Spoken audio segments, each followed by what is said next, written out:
SASDOவின் பிரதான செய்திகள். தலைப்புச் செய்திகள். கோர விபத்தில் நடந்தது என்ன? நேரில் பார்த்தவர்களின் அதிர்ச்சி தகவல். கெரண்டியல்ல பேருந்து விபத்து, மேலும் சிலர் கவலைக்கிடம். ஹெலிகாப்டர் விபத்து குறித்து நீதிமன்றம் பிறப்பித்த உத்தரவு. மாணவி டில்சி அம்ஷிகாவின் மரணம்.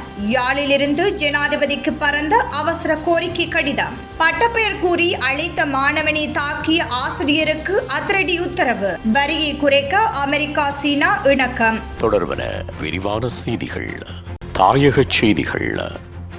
கொத்மலையில் நேற்று சம்பவித்த கோர விபத்தில் 22 உயிர்கள் காவு கொள்ளப்பட்ட நிலையில் அது ஒட்டுமொத்த நாட்டு மக்களையும் உலுக்கிய விபத்தாக மாறியுள்ளது. இந்நிலையில் விபத்தின் போது உயிரிழப்புகள் அதிகரிப்பதற்கு பலரின் பொறுப்பற்ற செயற்பாடே காரணம் என சம்பவத்தின் போது அங்கிருந்த மக்கள் ஆதங்கம் வெளியிட்டுள்ளனர்.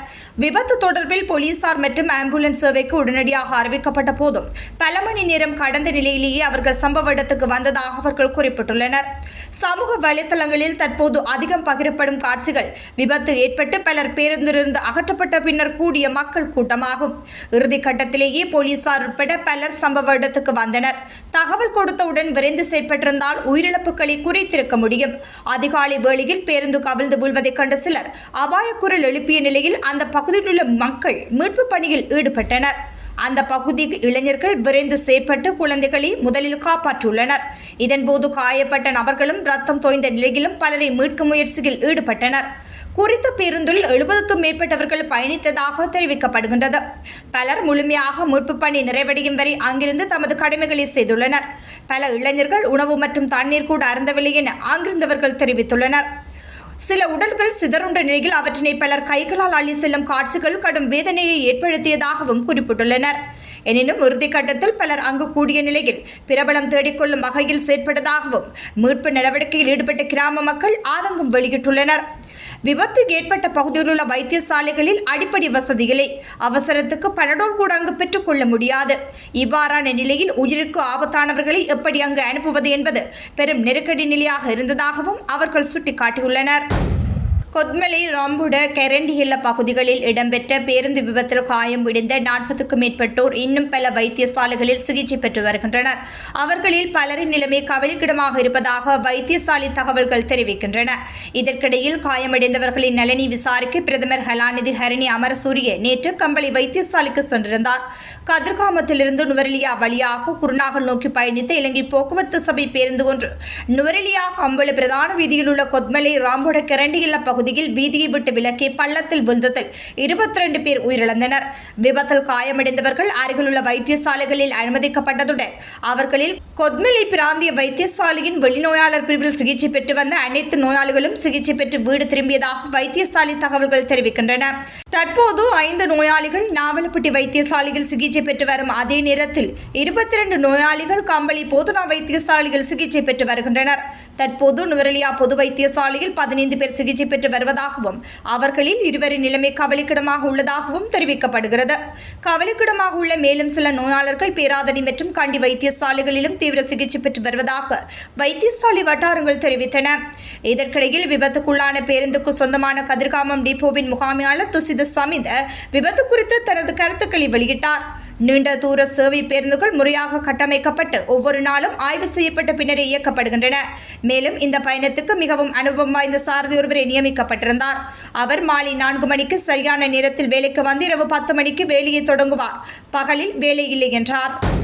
இலங்கை விமானப்படைக்கு சொந்தமான பெல் 212 ரக ஹெலிகாப்டர் கடந்த 9ஆம் தேதி மாதோயா நீர்த்தக்கத்தில் விழுந்து விபத்துக்குள்ளானமை தொடர்பில் முழுமையாக விசாரித்து விசாரணைகளின் முன்னேற்றம் குறித்த அறிக்கைகளை நீதிமன்றில் சமர்ப்பிக்குமாறு தெகித்திய கண்டிய நீதிமன்ற நீதவான் போலீசார் மற்றும் விமானப்படைக்கு உத்தரவிட்டுள்ளார். ஹெலிகாப்டர் விபத்து தொடர்பிலான அறிக்கைகளை போலீசார் நீதிமன்றில் சமர்ப்பிக்கும் போது இந்த உத்தரவு பிறப்பிக்கப்பட்டுள்ளது. விபத்துக்குள்ளான ஹெலிகாப்டரின் சிதைந்த பாகங்கள் மேலதிக ஆய்வுக்காக கட்டுநாயக்க விமானப்படை தளத்துக்கு அனுப்பி வைக்க நடவடிக்கை எடுக்கப்பட்டுள்ளது. மாணவி டில்சி அம்ஷிகாவின் மரணத்துக்கு நீதி கோரி யாழ்ப்பாணத்தை தலைமையகமாக கொண்ட தன்னார்வ இளைஞர் அமைப்பான சமாதானத்துக்கான இளைஞர் பேரவையால் ஜனாதிபதிக்கு கடிதம் ஒன்று அனுப்பி வைக்கப்பட்டுள்ளது. குறித்த கடிதத்தில் இந்த நாட்டில் தொடர்ந்து நடைபெற்று வருகின்ற பெண்கள் மற்றும் சிறுவர்கள் மீதான வன்முறைகள் ஒடுக்குமுறைகளுக்கு எதிரான சட்ட ரீதியான நடவடிக்கைகளை இலங்கை அரசாங்கம் மிகவும் இறுக்கமாக பின்பற்ற வேண்டும். கொழும்பில் கடந்த 2025 4/29 அன்று தன் உயிரை மாய்த்துக் கொண்ட சிறுமி டில்சி அம்சிகாவிற்கு ஏற்பட்ட வன்கொடுமைக்கு உடந்தையாக இருந்தவர்களுக்கும் அக்குற்றத்தை மேற்கொண்டவர்கள் மீது உரிய விசாரணை இடம்பெற்று கால தாமதமின்றி தகுந்த தண்டனை வழங்க வலியுறுத்துகின்றோம். பெண்கள் சார்ந்த நீதித்துறை, சட்டத்துறை சார்ந்தவர்கள் பொறுப்புடன் செயற்பட்டு குற்றவாளிகளை இனங்கண்டு அவர்களுக்கு தகுந்த தண்டனை வழங்கி சிறுவர்கள் பாதுகாப்பை உறுதிப்படுத்த வேண்டும். எதிர்காலத்தில் எமது நாட்டில் வன்முறை துஷ்பிரயோகங்கள் அற்ற சமூகத்தை உருவாக்க அனைவரும் விழிப்புடன் செயற்படுவோம் என தெரிவிக்கப்பட்டுள்ளது. யாழ்ப்பாணம் வட்டுக்கோட்டை பகுதியில் மாணவனை தாக்கிய ஆசிரியரை விளக்கமறியலில் வைக்குமாறு மெல்லாகம் நீதவான் நீதிமன்றம் உத்தரவு பிறப்பித்துள்ளது. கடந்த வெள்ளிக்கிழமை குறித்த ஆசிரியர் கைது செய்யப்பட்டதாக வட்டுக்கோட்டை போலீசார் தெரிவித்தனர். வட்டுக்கோட்டை சித்தங்கனி பகுதியில் தனியார் கல்வி நிறுவனம் ஒன்றில் வகுப்புக்கு வருகை தரும் மாணவர் ஒருவர் பட்டப்பேர் கூறி அழைத்ததாக தெரிவித்து மாணவரை ஆசிரியர் வகுப்பு வழியில் அடித்து தாக்கியுள்ளார்.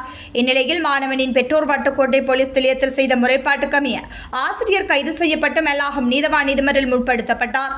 இதன்போது கைது செய்யப்பட்ட தனியார் கல்வி நிலைய ஆசிரியரை 14 நாட்கள் விளக்கமறியலில் வைக்குமாறு நீதவான் உத்தரவிட்டுள்ளார்.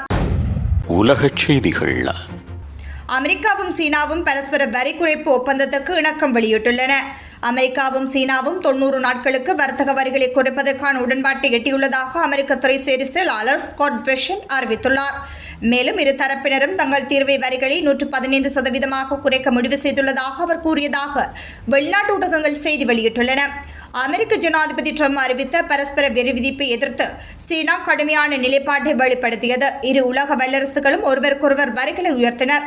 சீன இறக்குமதிகளுக்கு 245% வரை ஒட்டுமொத்த அமெரிக்கா வரிகளை விதித்தது. அதே நேரத்தில் சீனா அமெரிக்க பொருட்களுக்கு 125% வரை வரிகளை விதித்துள்ளது.